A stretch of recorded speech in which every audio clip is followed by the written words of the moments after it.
السلام علیکم ورحمۃ اللہ وبرکاتہ۔ ناظرین، اب میں آپ کے سامنے قرآن پاک کی سورۃ نساء اس کا درس آیت نمبر 51 سے شروع کر رہی ہوں۔ توجہ فرمائیں اور غور کریں۔ اللہ تعالیٰ کا نام لے کر اپنا درس شروع کر رہے ہیں تاکہ اللہ تعالیٰ کی مدد ہمارے ساتھ ہو جائے اور زندگی کے ہر میدان میں ہم کامیاب ہو جائیں۔ اعوذ باللہ من الشیطان الرجیم، بسم اللہ الرحمن الرحیم۔ آمن الرسول بما انزل الیہ من ربہ والمؤمنین قل آمن باللہ وملائکتہ کتبہ ورسلہ لا نفرق بین احد من رسلہ قالوا سمعنا واطعنا غفرانک ربنا والیک المصیر۔ لا یکلف اللہ نفسا الا وسعہا لہا ما کسبت وعلیہا ما اکتسبت ربنا لا تؤاخذنا انا نسینا واخطانا ربنا تحملنا ما لا طاقت لنا به فاعف عنا فاغفر لنا وارحمنا انت مولانا فانصرنا علی القوم الکافرین۔ اب میں آپ کے سامنے قرآن پاک کی سورۃ نساء اور اس کے آیت نمبر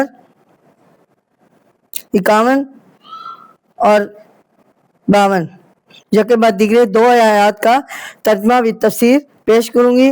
توجہ فرمائیں اور غور سے سنیں اور اس پر عمل کرنے کی کوشش کریں۔ الف، اس کو عنوان دیا ہے طاغوت اور بتوں کی فرما بردار، بتوں کے فرما بردار۔ علم ترى الی الذین اوتوا نصیبا من الکتاب، یعنی کیا تو نے نہیں دیکھا یا تو نے نہ دیکھا جنہیں کتاب کا کچھ حصہ ملا۔ یؤمنون بالجبت والطاغوت ویقولون للذین کفروا، یعنی وہ بتوں اور طاغوت کو مانتے ہیں۔ یقولون للذین کفروا، اور کافروں کو کہتے ہیں کہ یہ لوگ زیادہ راہ راست پر ہیں، یعنی ہؤلاء واہدی من الذین آمنوا سبیلا، یعنی زیادہ راہ راست پر ہیں مسلمانوں سے، یہ وہی ہیں، یعنی اولئک الذین لعنہم اللہ، اور جن پر اللہ سبحانہ تعالیٰ نے لعنت کی ہے۔ ومن یلعن خان اللہ، اور جس پر اللہ لعنت کرے فلن تجد لہ نصیرا، اس کا تو کوئی مددگار نہ پائے گا، یعنی اس کا کوئی مددگار نہ ہوگا۔ تو ناظرین، اس آیت میں حد سے بڑھنے والا یعنی طغیہ، یہ طغیانی اور طاغوت سب لفظ ایک ہی مادہ سے نکلے ہیں، جسے کہ معنی ہے حد سے بڑھنا اور سرکشی کرنا۔ تو ناظرین، دریا کے بڑھنے کو طغیانی سے غالباً اس لیے تعمیر کرتے ہیں کہ پانی اپنی حد کناروں سے بڑھ جاتا ہے۔ مفسرین نے بعض جگہ طاغوت سے شیطان اس لیے مراد لیا ہے کہ اس نے اپنی حدود سے تجاوز کیا۔ یہودی اہل کتاب تھے، حضرت موسیٰ علیہ السلام اور ان کے بعد کے انبیاء علیہ السلام کے معرفت ان تک اللہ تعالیٰ کے حکم پہنچ چکے تھے۔ توریت ان کے پاس تھی جس میں آخری نبی حضرت محمد مصطفیٰ صلی اللہ علیہ وسلم کا ذکر موجود تھی، یعنی بشارت موجود تھی۔ لیکن جب انہوں نے دیکھا کہ نبوت ہمارے خاندان سے نکل کر اپنے بنی اسرائیل میں چلی گئی ہے اور مکہ کے ان پڑھ لوگوں میں ایک نبی پیدا ہوا ہے، تو وہ گھبرا گئے، تو ان کے اندر ایک حسد کی آگ بھڑک اٹھی، وہ دشمنی پر آمادہ ہو گئے، مسلمانوں کو ہر طرح سے نے نقصان پہنچانے کی کوشش کی، اور آخر مشرکین مکہ سے مل کر مخالفت کو تیز تر کر دیا۔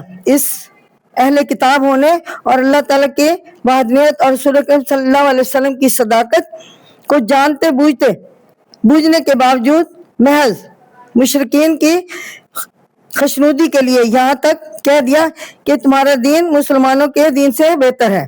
ناظرین، اللہ سبحانہ تعالیٰ فرماتے ہیں کہ ان لوگوں پر جنہوں نے صرف نفسیاتی اغراض کی غرض سے بتوں کی تعظیم کی اور طریقہ کفر کو طریقہ اسلام سے افضل بہتر کیا تو ناظرین ان پر اللہ سبحانہ تعالیٰ کی لعنت ہوئی، اور ظاہر ہے کہ جس پر اللہ تعالیٰ کی لعنت ہو جائے اس کا دنیا اور آخرت میں کوئی حامی اور مددگار نہیں ہوتا۔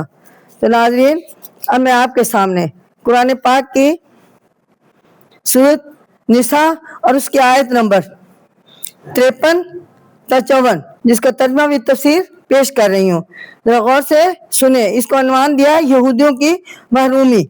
تو اس آیت کا شان نزول یہ ہے، بیان کیا جاتا ہے کہ یہودی یہ سمجھتے تھے کہ پیغمبری اور دین کی سرداری ہمارے ہاتھوں سے یا ہماری میراث، یہ ہماری میراث ہے اور یہ ہر زمانہ میں ہمیں ہی ملنی چاہیے۔ اس سے رسول کریم صلی اللہ علیہ وسلم کی اطاعت کو آر سمجھتے تھے اور کہتے تھے کہ آخر کار حکومت اور بادشاہت ہمیں ہی مل کر رہے گی۔ تو یہودیوں کے اس کہنے پر یہ آیت نازل ہوئی تھی کہ کیا حکومت اور سلطنت میں یہودیوں کا کچھ حصہ ہے؟ مطلب یہ کہ ہرگز ان کا کوئی حصہ نہیں ہے۔ یہ تو ایک بخیل ہے کہ اگر حاکم اور بادشاہت ہو جائے تو لوگوں کو تل برابر بھی خیرات نہ دے، یعنی بادشاہت ان کے قبضے میں ہوتی ہوئے یہ کسی فقیر کو اور ذرا بھر بھی نہیں دیں گے۔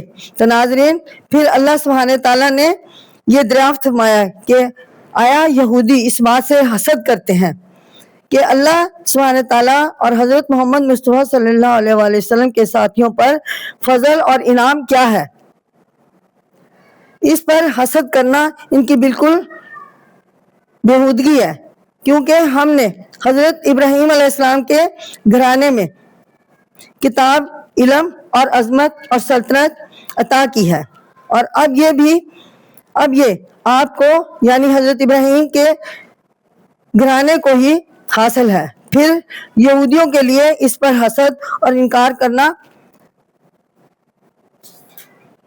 رواں نہیں۔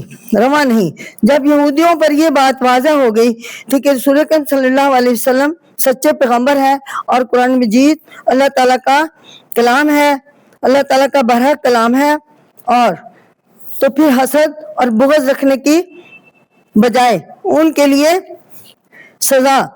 لیے بہتر تھا کہ وہ اللہ پر ایمان لے آئے اور اسلام قبول کر لیتے اور مسلمانوں کے بھائی بن جاتے، لیکن دنیاوی عزت اور جاہ و مال اور دولت اور طمع اور لالچ میں وہ اس قدر بہہ گئے کہ انہوں نے اللہ سبحانہ تعالیٰ کے حکموں کی کوئی پرواہ نہ کی اور بغض و حسد کی آگ میں جلتے رہے، کفر و انکار پر ڈٹے رہے، اور دشمنان اسلام کی وہ دوستی کا دم بھرتے رہے، اللہ سبحانہ تعالیٰ کی راہ میں خرچ کی بجائے بخل کنجوسی کرتے رہے، اور ایسے لوگوں کو بھلا نبوت اور سلطنت کیوں کر دی جا سکتی ہے۔ تو ناظرین اب میں آپ کے سامنے قرآن پاک کی سورۃ نساء اور اس کی آیت نمبر 55 اور 56 جس کا ترجمہ بھی تفسیر بیان کرتی ہوں۔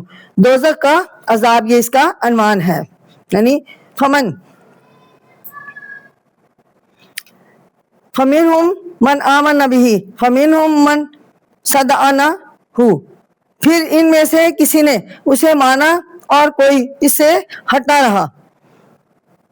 وَكَفَى بِجَهَنَّمَ سَعِيرًا، اور وہ دوزخ کی بھڑکتی آگ کافی ہے، یعنی ان الذین کفروا، بے شک جو ہماری آیتوں سے منکر ہوئے، بِآیاتِنَا سَوْفَ نُصْلِیہِمْ نَارًا، انہیں ہم آگ میں ڈالیں گے، کلما نضجت، جس وقت ان کی جلودہم بدلناہم، ان کی کھالیں جل جائیں گی تو ہم انہیں اور کھال بدل دیں گے، غیرہا لیذوقوا العذاب، تاکہ عذاب چکھتے رہیں۔ ان اللہ کان عزیز الحکیم، بے شک اللہ زبردست حکمت والا ہے۔ تو ناظرین، اس آیت میں کفار اور منکرین کی سزا بیان کی گئی ہے۔ اللہ سبحانہ تعالیٰ نے حضرت ابراہیم علیہ السلام کے گھرانے کو ہمیشہ سے بزرگی دی ہے، اور آپ بھی اسی کے گھرانے میں ہیں۔ جو کوئی بلا وجہ محض حسد سے اسے نہ مانے، اسے جلانے کے لیے دوزخ کی بھڑکتی ہوئی آگ کافی ہے۔ اس آگ سے فرار اور بچنا ناممکن ہے۔ تو ناظرین، پہلی آیت میں مومن اور کافر کا ذکر، اس آیت میں مومن اور کافر کی سزا بیان کی گئی ہے تاکہ لوگ ایمان کی طرف رجوع کریں اور کفر سے بچتے رہیں، اپنے نتائج معلوم کر کے انہیں اپنا راستہ متعین کرنے کی طرف متوجہ ہوں۔ تو ناظرین، یہودیوں کا ذکر مسلسل چلا آ رہا ہے۔ بادشاہ ارشاد ہوتا ہے کہ ان میں سے کچھ لوگوں نے اسلام قبول کیا اور وہ ایمان والوں کی فہرست میں داخل ہو گئے۔ ان میں سے ایسے لوگ بھی ہیں جو راہ حق سے ہٹے رہے، انہوں نے کسی قیمت پر ایمان قبول نہ کیا۔ ایسے لوگوں کے لیے جہنم کی بھڑکتی ہوئی آگ ہے، آگ تیار کی گئی ہے اور ان کے لیے یہی کافی ہے۔ تو ناظرین، آیات الہی کے منکروں کو کیسے عذاب سے دوچار ہونا پڑے گا، اللہ سبحانہ تعالیٰ کے الفاظ میں سنیے۔ جہنم کی بھڑکتی ہوئی آگ ان کے متعلق جسم کے جلد جلا کر بھسم کر دے گی، مگر اس پر بات ختم نہ ہوگی، انہیں دوبارہ جلد ملے گی اور پھر یہی عذاب ہوگا تاکہ انہیں بار بار اثر نو عذاب چکھنا پڑے اور تکلیف میں تخفیف نہ ہو۔ تو ناظرین، الایمان الخفیض، اللہ سبحانہ تعالیٰ بے شک زبردست اور غالب ہے، اسے کافروں کو ایسی شدید سزا دینے میں کوئی دشواری پیش نہیں آتی، وہ حکمت والا ہے، کافروں کو ایسی سزا دینے میں حکمت کے موافق ہے۔ تو ناظرین، اب میں آپ کے سامنے قرآن پاک کی سورۃ نساء اور اس کی آیت نمبر 58 جس کا ترجمہ اور تفسیر پیش کرتی ہوں، جنت کی نعمتیں۔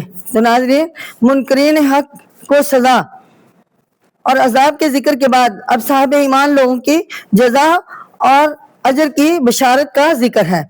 تو یہ بات خوب ذہن نشین کر لینی چاہیے کہ ایمان کے ساتھ لازمی شرط عمل صالح ہے۔ اس آیت میں بھی اور دوسرے مقامات پر بھی ہر جگہ آمنو کے بعد عاملو اور صالحاتی ساتھ ساتھ ذکر مذکور ہے۔ حقیقت بھی یہی ہے کہ جس کا ایمان درست ہوگا اور اس کے اعمال بھی درست ہوں گے، یہ کیسے ممکن ہے کہ انسان کو کسی بات کا پورا یقین تو ہو مگر وہ اسے عمل میں نہ لائے۔ تو ناظرین، اس آیت کے آخر میں فرمایا گیا ہے کہ جنت کے سائے گھنے ہوں گے، ظلن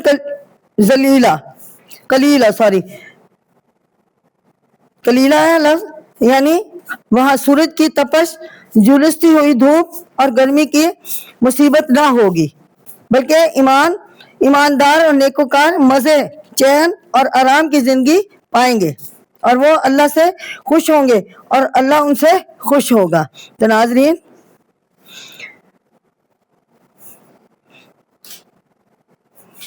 ستھری عورتوں کی پاکیزہ جوڑے، مطہراتن کا لفظ طہر سے ہے، طہارت طہور کے لفظ بھی اسی سے ہیں، اس کے معنی ہے پاک اور صاف ستھرا۔ ازواج کا واحد زوج ہے، اس کے معنی جوڑے کے ہوتے ہیں، مثلا زوج جوتے کا جوڑا، مرد کا جوڑا عورت ہے، اسی لیے اس کے معنی بیوی کے بھی ہوتے ہیں۔ جنت ایک بڑی نعمت ہے، وہاں کا پاکیزہ ماحول، صاف ستھرا زندگی اور نیک ساتھی ہوں گے۔ تو ناظرین، یہ جنت والوں کے لیے انعام کرام ہے جو اللہ تعالیٰ کی طرف سے انہیں نوازے جائیں گے۔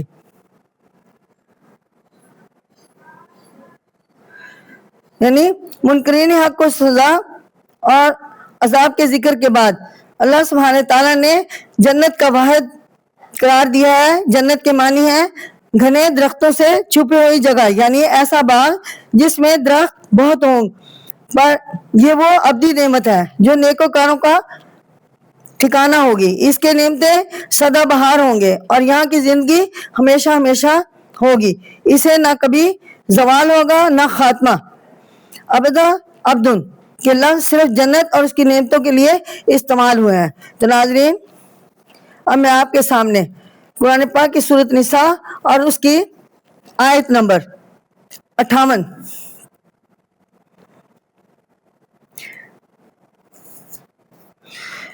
ہی کا تھوڑا بقیہ حصہ ہے، جس میں بتایا گیا ہے کہ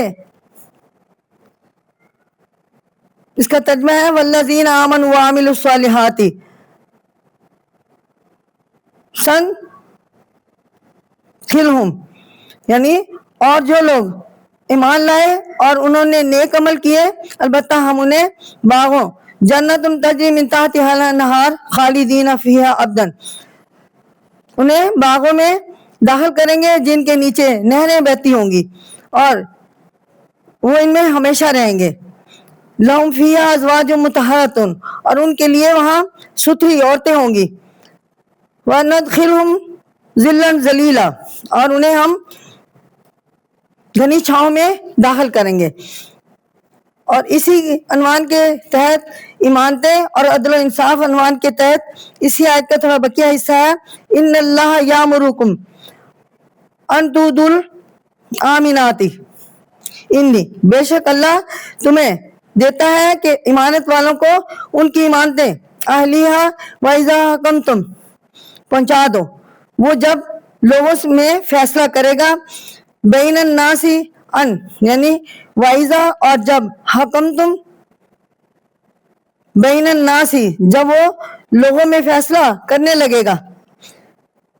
لگو تو انا تحکموا بالعدل، تو انصاف سے فیصلہ کرو. اور ان اللہ نعم یعظکم، اور اللہ تمہیں اپنی نصیحت اچھی نصیحت کرتا ہے بھی ان اللہ کان سمیع بصیر، بے شک اللہ سننے والا اور دیکھنے والا ہے. تو ناظرین، اس آیت کا عنوان ہے ایمانت اور عدل و انصاف.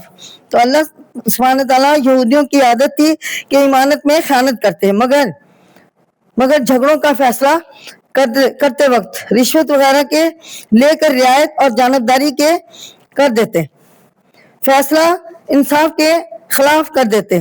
ان آیات میں اللہ سبحانہ تعالیٰ نے مسلمانوں کو ان دونوں برائیوں سے روکا ہے اور اس سلسلے میں یہ روایت بھی بیان کی ہے کہ فتح مکہ کے دن حضرت محمد مصطفیٰ صلی اللہ علیہ وسلم نے مسلمانوں کو ان دونوں برائیوں سے روکا ہے.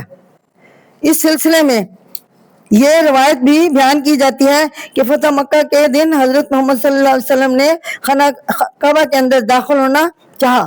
خانہ کعبہ کی چابی عثمان بن طلحہ کے پاس تھی اور اس نے دروازہ کھولنے اور کنجی دینے سے انکار کر دیا. تو آپ حضرت علی رضی اللہ تعالیٰ عنہ نے کنجی چھین کر دروازہ کھول دیا. آپ فارغ ہو کر جب باہر تشریف لائے تو حضرت عباس نے آپ سے درخواست کی کہ کنجی مجھے عنایت کی جائے. تو آپ اس پر یہ آیت نازل ہوئی اور کنجی عثمان بن طلحہ کے ہی حوالے کر دی گئی. اللہ سبحانہ تعالیٰ ایمانت کی ادائیگی اور عدل انصاف کا حکم دیتا ہے اور یہ سراسر ہمارے فائدے کے لیے ہے. خدا سبحانہ تعالیٰ ہمارے کھلی اور چھپی موجودہ اور آئندہ کی باتوں کو خوب جانتا ہے. اس لیے اگر کسی وقت ایمانت کی ادائیگی مفید معلوم نہ ہو تو اللہ تعالیٰ کے حکم کے مطابق اس خیال کا اعتبار نہ کرنا چاہیے. یعنی دوسرا حکم عدل و انصاف کا ہے. معاملات اور مقدمات میں حق اور صداقت کو ہاتھ سے نہ چھوڑنا چاہیے اور عدل و انصاف کا خون نہ کرنا چاہیے. بہت بڑا کام ہے. عدل انصاف اسلام کی روح ہے اور اس سے قیام امن اور بقائے عالم کا وابستہ ہے. تو ناظرین، اب میں آپ کے سامنے قرآن پاک کی سورۃ نساء اور اس کی واجب الاطاعت کون سی ہے. یا ایھا الذین آمنوا اطیعوا اللہ و اطیعوا الرسول و اول الامر منکم. تو اس کا تھوڑا سا حصہ ہے جو میں آپ کے سامنے اس آیات کے مطابق واجب اطاعت کون ہے، تو اس کا تھوڑا سا حصہ ہے. یہ آیت اسلام کے سیاسی اور ملکی نظام کی روح اور اس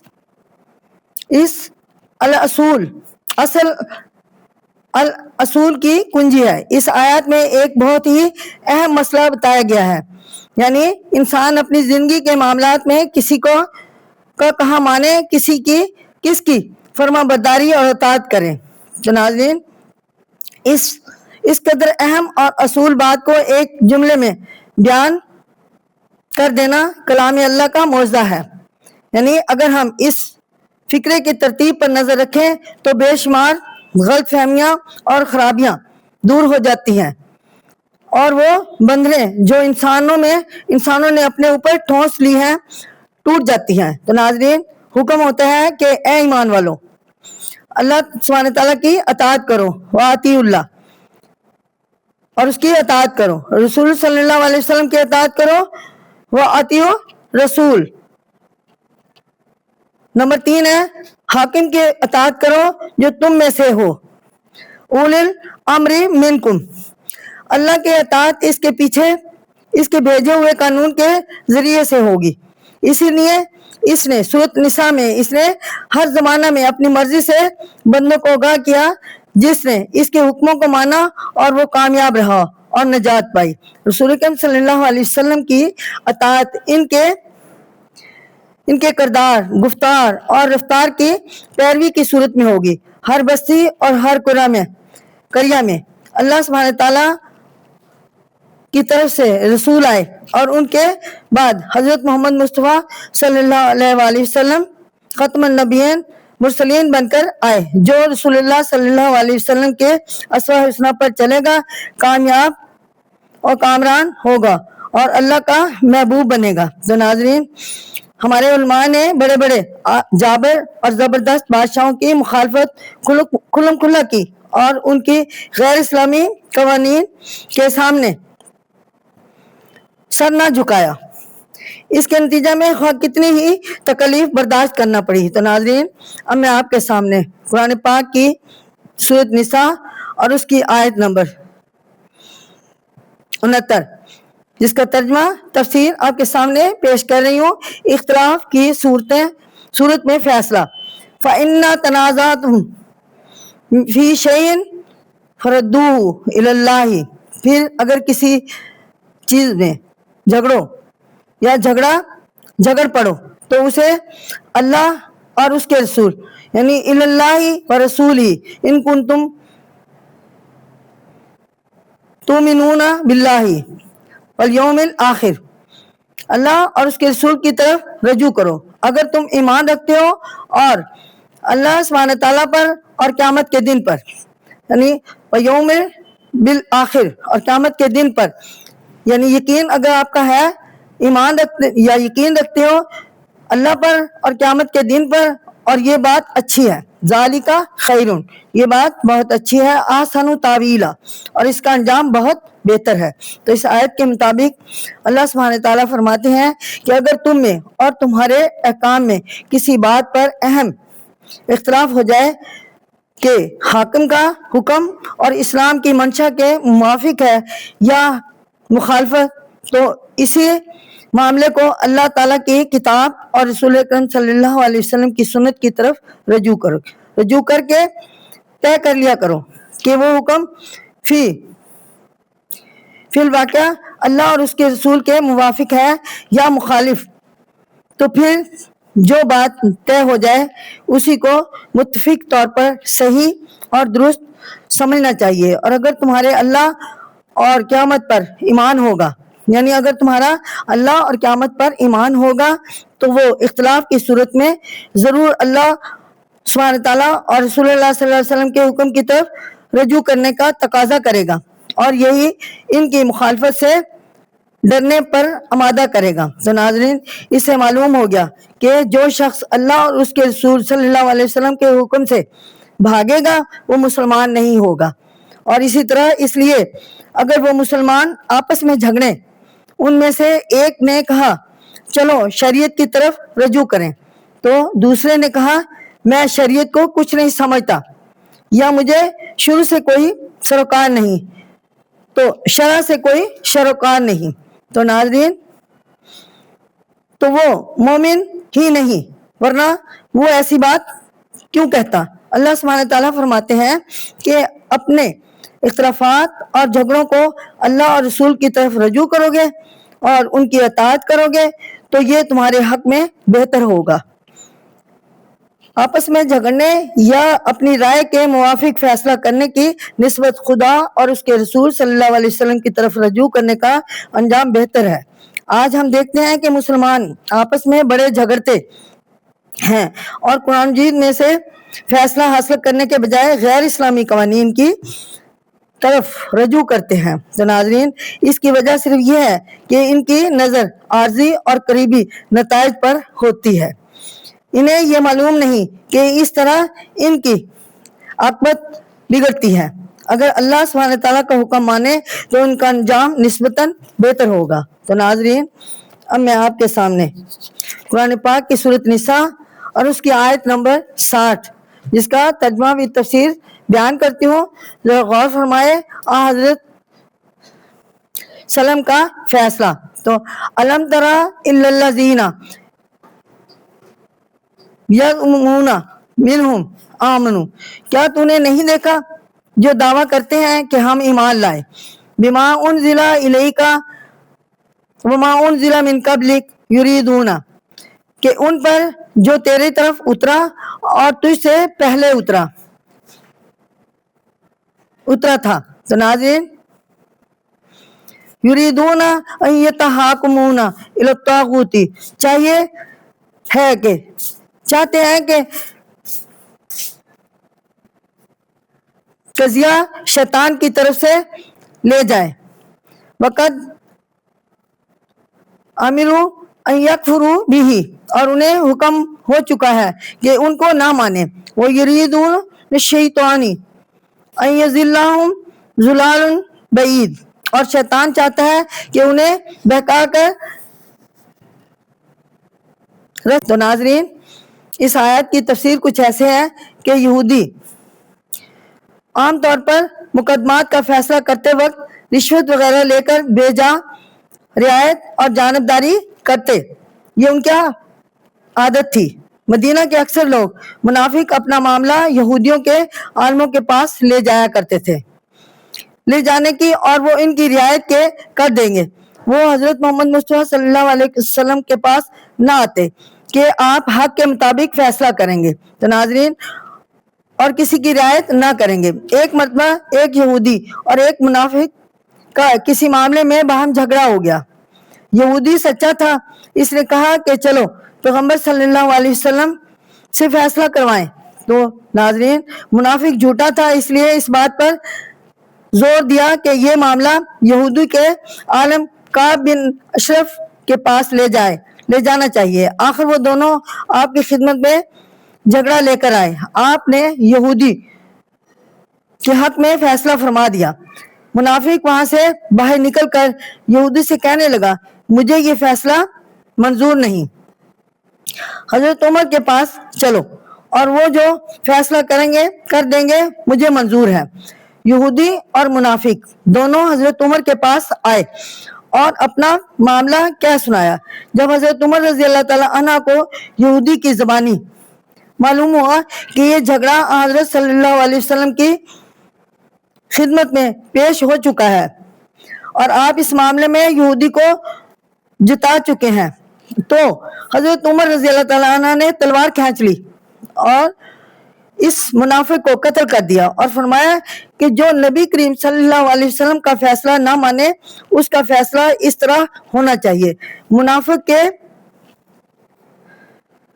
کے وارث حضرت صلی اللہ علیہ وسلم کی خدمت میں آئے اور حضرت عمر پر قتل کا دعویٰ کیا اور قسمیں کھانے لگے کہ حضرت عمر کے پاس وہ اس لیے گئے تھے کہ شاید وہ اس معاملہ میں باہم صلح کرا دیں، اور اس پر یہ آیت نازل ہوئی جس میں اصل حقیقت ظاہر فرما دی گئی ہے۔ حضرت عمر رضی اللہ تعالیٰ عنہ کو اس پر فاروق کا لقب عطا ہوا۔ تو ناظرین اب ہمارا درس کمپلیٹ ہوا، انشاءاللہ آئندہ میں آپ کے سامنے جو ہے ہدایت سے بھرپور درس لے کر حاضر ہوں گی۔